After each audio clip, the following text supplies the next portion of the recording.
At the start of the movie, a group of women arrive at Yoshi's house to drop off their daughters so they can play with her daughter, May. Yoshi realizes they're out of snacks and tells May she's heading out to buy more. Before leaving, she hides all the knives, turns off the water heater, and covers the bathtub. While she is away, we see kids playing hide and seek in the house, but wherever May tries to hide, someone is already hiding there. Later, when Yoshi returns home, she discovers that all the children are gone. She rounds up the neighbors whose kids have already returned, but May is nowhere to be found. May's father, Suzuki, rushes home as soon as he hears the news, where a police officer assures him that they will contact the family right away if they learn anything. Later, Suzuki brings Yoshi a cup of tea, but she accidentally spills it on the table. She takes the tablecloth to the washing machine, but suddenly senses something is wrong, and when she looks inside, she is horrified to find her daughter's dead body stuffed inside. A year later, Yoshi is still struggling to cope with the loss of her daughter and has joined a bereavement support group. She continues to blame herself, saying she never replaced the old washing machine. A few days later, Suzuki's mother, Toshiko, visits their home and notices that Yoshi seems completely disconnected from reality. Toshiko gently says that she may be overstepping, but mentions a nearby temple that performs ceremonial burn offerings. The next morning, Yoshi stands on the balcony reading the pamphlet when a sudden gust of wind blows it from her hands. She heads downstairs to retrieve it, but the paper keeps drifting farther away with the wind, and suddenly, she realizes that she has wandered into a marketplace. As she starts walking back home, she spots the pamphlet caught on someone's bag. She pulls it free and continues, but then her eyes land on a life-size doll, one she is instantly drawn to. Later, when Suzuki comes home, Yoshi greets him warmly, and he's surprised by her sudden change in mood. As he's about to sit at the table, he's startled by the sight of the doll. But Yoshi explains that there was an antique market at the park, and she bought it even though it was expensive. The next day, Yoshi trims the doll's nails, wipes it clean, and even gives it a fresh haircut. It becomes clear that Yoshi is treating it as though she has found her daughter again. That evening, when Suzuki comes home, Yoshi greets him, but the moment his eyes fall on the doll, he's stunned to see that it now looks almost exactly like their daughter. The next day at the hospital, the doctor tells Suzuki that although Yoshi's behavior may seem unusual, it's known as doll therapy. She explains that dolls can play a significant role in emotional healing. She shows him online articles, noting that stuffed animals can help people grieving the loss of pets, and realistic baby dolls have even been shown to improve symptoms in dementia patients. She advises him not to worry for now, suggesting he let things continue as they are, and simply support his wife. The doll soon becomes an integral part of their daily lives, and as Yoshi's health and mood steadily improve, Suzuki supports her in everything she does. A few days later, Yoshi shows up at the hospital to surprise Suzuki and tells him she visited a gynecologist. He asks why, but it suddenly dawns on him that she's pregnant. Next, we see the couple with their newborn baby, and excitedly, Suzuki grabs a camera and starts taking photos of Yoshi and the baby, whom they've named May. They completely ignore the doll, which falls to the floor after being brushed by his leg. Time passes, and May has grown a little older, while the doll that once meant everything to Yoshi now lies forgotten among the other toys. Later, despite her best efforts, Yoshi cannot get May to stop crying, so she places the doll in the crib beside her and starts singing the same lullaby she usually sings to the doll, causing May to slowly calm down and fall asleep. When Yoshi comes out of the room, Toshiko says she's relieved, explaining that for a while, Yoshi was carrying the doll everywhere, and she feared something was seriously wrong. Yoshi apologizes for worrying her, admitting that looking back, she was truly falling apart. Suddenly, May begins crying, and when they rush in, Toshiko quickly grabs the doll while Yoshi picks up May, but Toshiko then notices strands of hair tangled around May's neck.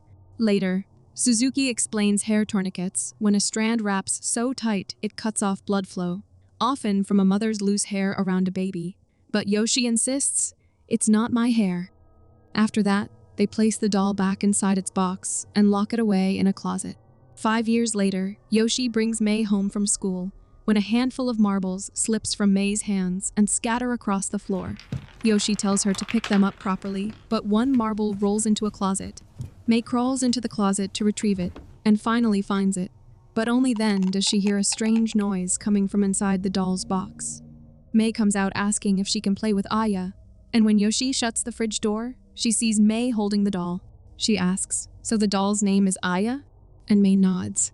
Yoshi gently strokes the doll's head, but suddenly notices that its hair has grown longer. Suzuki tells her that old Japanese dolls used real human hair, so people think it still grows. And when Yoshi asks about the nails, he replies, "Who knows?" The next day, while cleaning, Yoshi finds strands of hair in the vacuum. She then overhears May telling Aya that mom can be scary sometimes, but is usually nice. When Yoshi asks what they're talking about, May smiles and says it's a secret. Later that night, May crawls into her parents' bed and tells Yoshi that Aya hurt her. Yoshi wonders why Aya would do that, and May explains that Aya says she is jealous, and that it isn't fair that May is the only one. Yoshi puts May back in her bed, then takes the doll and sets it on a shelf, keeping it at a distance from her. The next day, one of May's friends, Reina, comes over to visit, and Yoshi tells May to show her doll to Reina. Reina asks if the doll really talks, and May says she does. But Reina calls her a liar, insisting that dolls can't talk. She then grabs the doll and twists its arm, saying, "See? She's not saying anything." After a while, Reina comes out crying, with May following behind her. Seeing bite marks, Yoshi asks May why she did that, but May insists it wasn't her, it was Aya. Yoshi tells her not to lie and asks her to apologize, but May keeps saying she isn't lying and starts crying, to which Reina's mother says it isn't serious. Later, May brings Aya out to her mother, and they both apologize to Yoshi, to which Yoshi smiles and accepts the apology. She then asks if she can say sorry to Reina at kindergarten tomorrow as well, and May nods, then turns to Aya and asks what else they need to do. May then asks Yoshi to play hide and seek, but Yoshi reminds her that they agreed not to play that game anymore. May suggests playing ghosts instead, and Yoshi says maybe later, telling her that she's sorting through her sister's photos at the moment. May says she doesn't have a sister, and Yoshi asks why she would say that, but May gives no reply. Later, Yoshi hears footsteps and sees May running into her room, so she tells her not to make so much noise and goes to her room, only to find May with a paper bag mask over her head. Yoshi is then stunned to notice May's photos ruined with crayon scribbles over her face. She pulls off the mask and finds the doll underneath it. May enters and asks what's wrong, to which Yoshi grabs her and asks why she did that. May insists Aya must have done it, and Yoshi asks why she keeps lying, but May repeats that she isn't and then bites her arm. She then tries to run, but Yoshi grabs her, accidentally scratching her arm. May shouts that she hates her, grabs the doll, and runs out of the room. The next day, at kindergarten, May's teacher explains that believing in their imagination or repeating stories is often just an extension of pretend play, and children this age do it all the time. She then shows Yoshi some drawings and asks if she knows what they mean. She says that when she asked May why she drew them, May replied, "Aya told me to." The teacher then asks who Aya is, but Yoshi stays silent. That night, May crawls into her parents' bed again and lies next to Yoshi. As Yoshi gently strokes her, she feels something odd, and when she turns on the light, she is horrified to see Aya lying there instead. The next morning, Yoshi puts the doll in a garbage bag and hides it in the garbage under other garbage bags. Later, she hears a noise and assumes Suzuki has returned, but to her shock, she finds the doll back inside the house. Angry, she approaches it and hits the doll with it, and then continues hitting its head repeatedly, unaware that the doll is actually sitting in May's room instead. Breathing heavily, Yoshi turns around and sees the doll in the room. Terrified, she looks back at the doll she has just beaten, and as marbles fall from her hand, she realizes she killed May, but suddenly, she jolts awake, and at that moment, someone knocks on the door. When she comes out, she finds the doll at the door, and attached to it is a note that reads, "Please separate large items of garbage properly." Later that day, Yoshi notices the waste collectors unloading bins by the roadside, so she hurries over and gives the doll to them, and he tosses the doll in the truck. Yoshi walks home feeling relieved that the doll is finally gone, while the man suddenly spots the doll lying on the road, so he picks it up to throw it back into the truck. A short time later, Yoshi hears the sound of an ambulance siren outside. Curious and worried, She runs out and finds a crowd of neighbors gathered around the garbage truck. Pushing through the people, she sees the waste collector trapped inside the crusher. Emergency workers find that he is alive, and as Yoshi watches in fear, Mei quietly appears, clutching the same doll in her hands. Her expression is cold and angry, and without saying a word, she walks toward the house, leaving Yoshi stunned. That night, Yoshi shows the baby monitor to Suzuki, insisting that the doll is talking. Suzuki turns up the volume and listens carefully, but all he hears is Mei's voice. The next day, Yoshi takes her medicine, and then suddenly, it starts raining. Mei comes out to play, and Yoshi says she is not playing hide and seek, but Mei says Aya wants to play. Reluctantly, as Yoshi goes inside, the door slams shut behind her, and she sees Mei standing outside before she sprints away, and before Yoshi can react, another small figure darts past her from within the house. She follows the sound of giggles to a bedroom and says, "Found you." But as she approaches the bed and lifts the blanket, the child drops to the floor. Yoshi quickly looks under it, but someone jumps on the bed, climbs onto her back, and races out of the room. Yoshi says it's enough, but the blanket behind forms the shape of a child, jumps out of the bed, and sprints out the door, leaving Yoshi frozen in shock. She finds the blanket dropped outside the laundry room and goes in, only to see Mei inside the washing machine. As she moves forward, the hand slips inside the drum, and deep, heavy breathing fills the air, her pulse pounding. Yoshi leans forward to look inside, but a figure explodes out of the drum, and terrified, Yoshi throws it onto the floor, only to realize that it is her daughter, Mei. Yoshi takes Mei to the hospital, where the doctor tells Suzuki that the injuries are not serious and that she will be fine. Yoshi apologizes, admitting her fault, and only then another doctor steps into the room and gently suggests that if Yoshi has some time, she should get a checkup herself too. After Yoshi leaves, the doctor shows scratches on Mei's back to her father.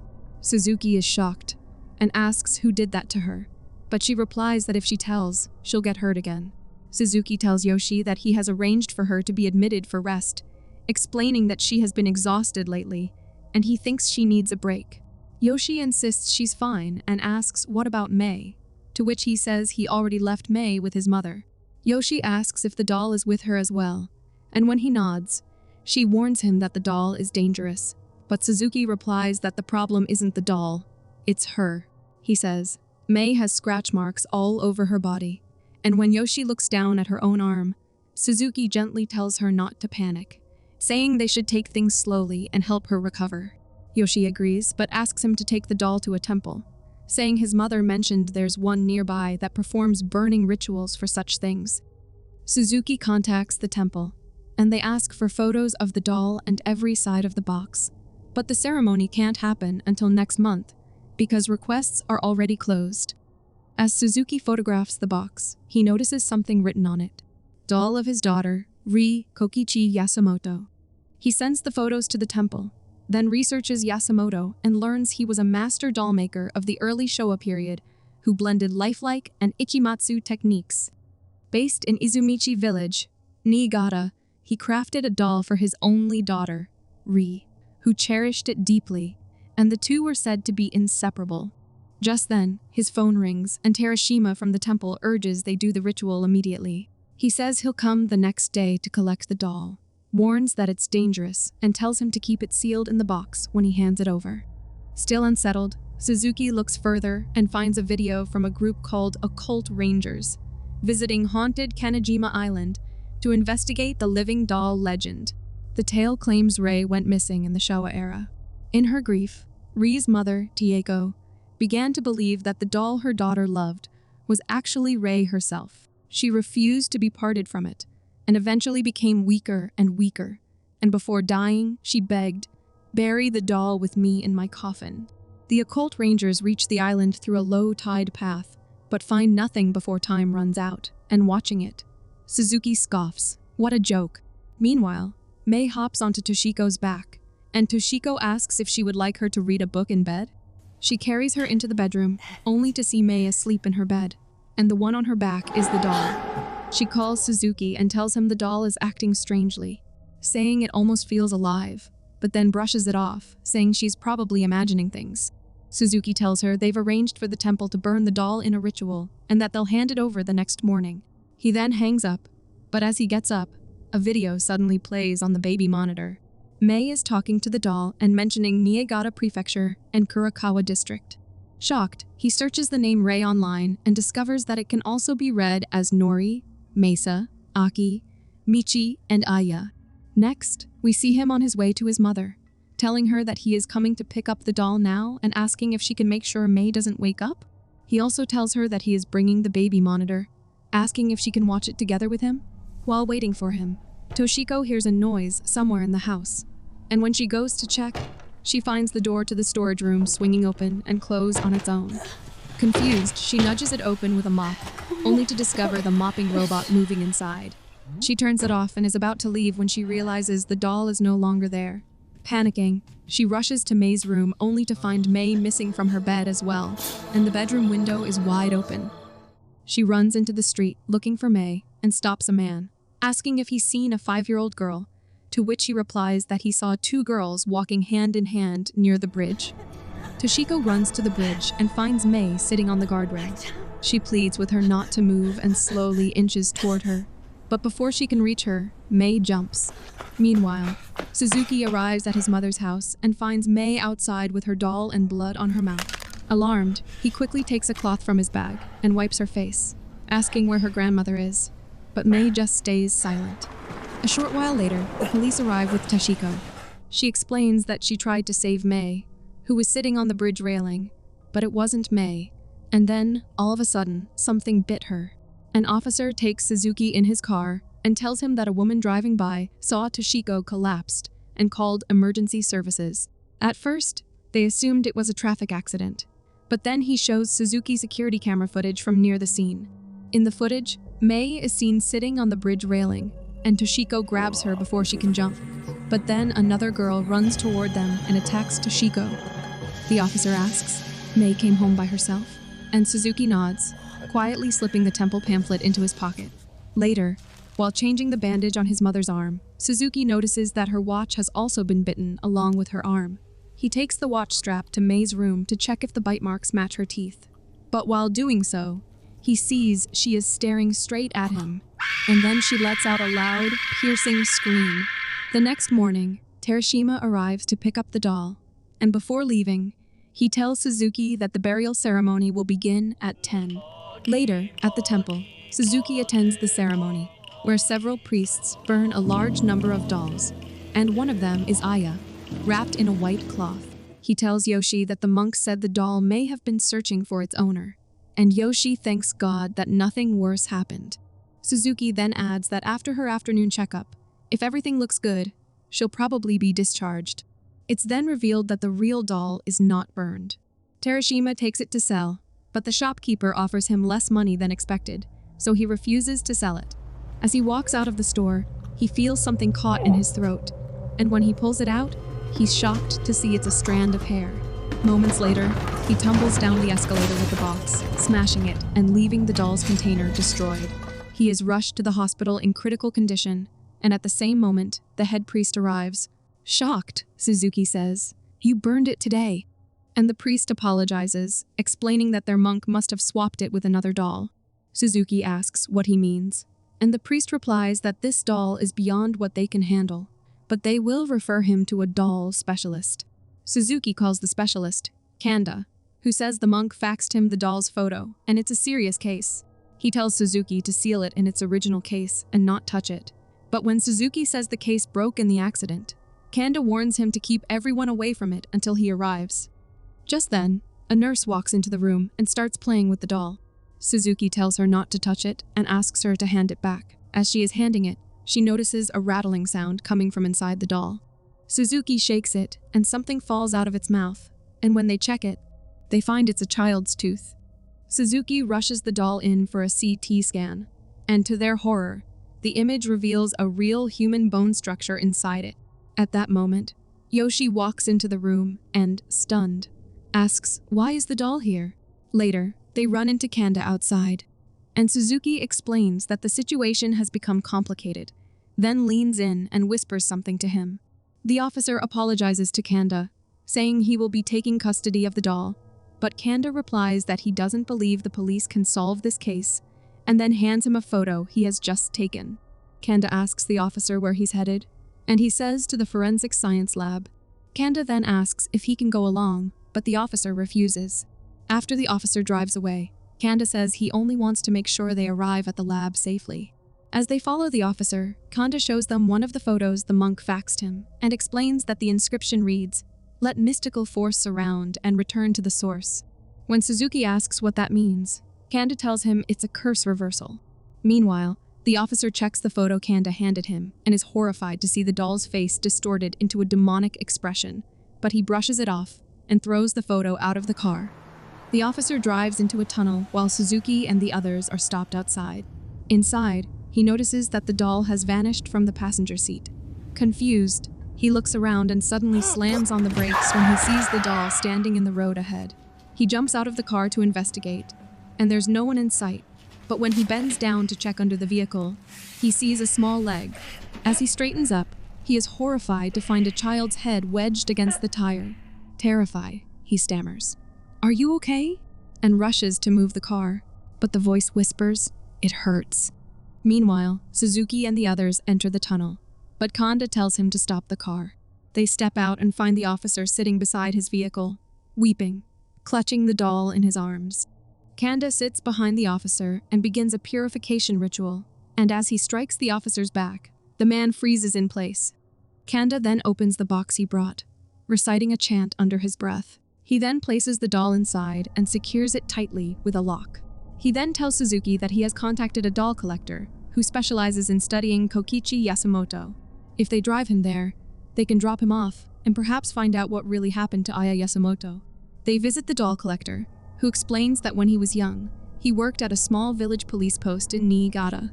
One day, a man calling himself Kokichi Yasumoto turned himself in. He took his statement, and what Kokichi told him was unbelievable. Kokichi claimed that everyone said his daughter Aya was missing, but he insisted that wasn't true. He tells them that Aya was born frail, a child too weak to go anywhere. Her mother, Tieko, pitied her so deeply that she tried to die together with her, but the attempt failed, and only Aya died. Kokichi found them, and, to hide Tieko's crime, did something horrific. He coated Aya's bones in clay, added her hair and nails, and created what he called his most beautiful doll. Later, honoring Tieko's wishes, the doll was placed in a coffin and buried on Kanejima Island. Yoshi asks, "So the doll is literally Aya herself?" And the collector explains that he went to the island to confirm it, and eventually located the grave. But inside, he found only Teiko's remains. Suzuki asks, how did it end up at an antique market? And Kanda says that around that time, Kokichi's dolls were selling for high prices, so someone must have dug up the grave and stolen it. The old man adds that ever since then, he has been searching for Aya's doll. He once believed he would spend his entire life trying to obtain it, but now realizes he was wrong. He pleads with them to take the doll away from his home. As they leave, Yoshi asks Kanda whether they can return Aya to her mother, and Kanda replies that's exactly what he intends to do. Suzuki says he'll go with him, but Yoshi insists on coming as well, as Aya and her mother must have longed to reunite. She takes out a photo of Mei and says she wants to see this through to the end. Kanda tells them that Kanejima Island used to be known as a haunted spot and was once fairly popular. Suzuki mentions that he watched a video by the occult rangers, but nothing really happened in it. Curious, Yoshi searches for the channel online and plays the same video. As they watch, Suzuki says that since it's basically just a hike, maybe that's why people stopped visiting. But Kanda replies that, to him, it's frightening enough. He asks them to pay attention to the ending, and when Yoshi rewinds the footage, Kanda asks how many people came by car. Yoshi says 5, but when they look closely, there are 5 people visible on camera and 1 more filming. Yoshi asks, then who's the 6th person? And Kanda says this isn't just a ghost challenge anymore. That night, they stay at a hotel near the island, where Kanda begins a ritual, and as he opens the case, the doll releases a foul, rotting smell. He starts chanting, and a plumb bob tool suspended over a map begins to swing. After circling for a moment, it stops at a specific spot, and Kanda asks Suzuki to scan the section of the map that the weight points to and enlarge it. Suzuki and Yoshi scan the area and print it out. They repeat the process several more times, narrowing down the exact location. But just then, the room begins to shake violently, as if hit by an earthquake, and Kanda slams the doll's case shut. Furniture rattles and objects crash to the floor, and a heavy table topples directly onto the case. Suzuki tries the light switch, but nothing works, and footsteps echo around them, as if something is running through the room. Kanda tells Yoshi his camera should be nearby, and she scrambles through the chaos until she finds it. She presses the shutter, each flash briefly revealing a distorted figure in the darkness. She keeps snapping pictures over and over, pinning the shape with bursts of light. And after a tense struggle, Suzuki finally manages to trap the entity inside a bag. Kanda slaps a sealing charm on it, but the doll strikes him, and Suzuki ends up dropping the bag.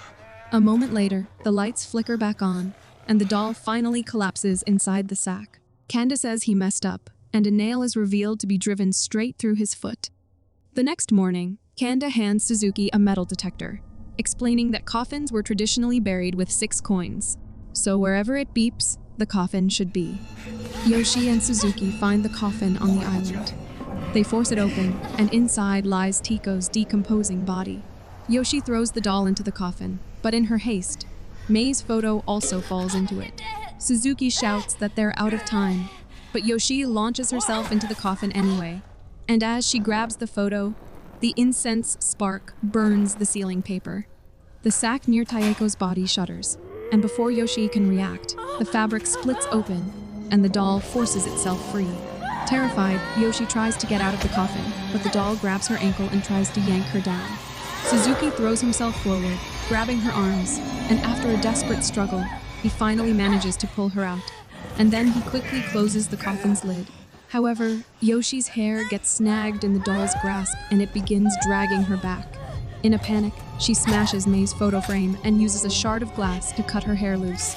She pulls herself free, but the doll drags the severed strands down into the coffin.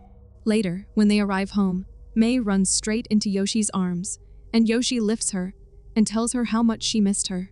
Suzuki hears a noise coming from another room, while Yoshi suddenly gasps that the grip is too tight and she can't breathe. She tries to pull the child away, and sensing something is wrong, grabs a mirror to check the reflection, only to find the child she's holding isn't Mei, it's Aya. She screams, "This isn't real. Don't fall for it." While Suzuki discovers Mei trapped inside the washing machine. Panicking, he shoves the machine over and starts smashing it open with a shovel, unaware that in reality, they are still on the island, and he is preventing Yoshi from climbing out of the coffin. The glass finally shatters, and Suzuki pulls the girl from the machine, only to realize she isn't Mei. She is Mei. Mei takes his hand and leads him into another room, where, seeing Aya, he freezes in shock. Mei steps forward, gently holds Aya's hand, and silently begins leading her away. Yoshi cries out for Mei to wait, but Mei shakes her head, turns back, and walks out of the room with Aya. Yoshi runs after her, but Suzuki grabs her hand, and in reality, he is hauling her out of the coffin on the island. Next, we see Suzuki and Yoshi walking away from the island, holding Mei's small hands, as if she's really with them again. A few days later, Suzuki, Yoshi, and Mei are living a normal life again. Meanwhile, Toshiko and Kanda arrive at their building after failing to reach them for over a week. They step into an elevator, and just as the doors close, Suzuki and his family step out from the other one. Toshiko shows Kanda the baby monitor footage, a video of Mei talking to the doll. They enter the apartment and find used plates and cups still sitting on the table. And during this, Kanda hears Mei chatting with the doll about swapping mommies.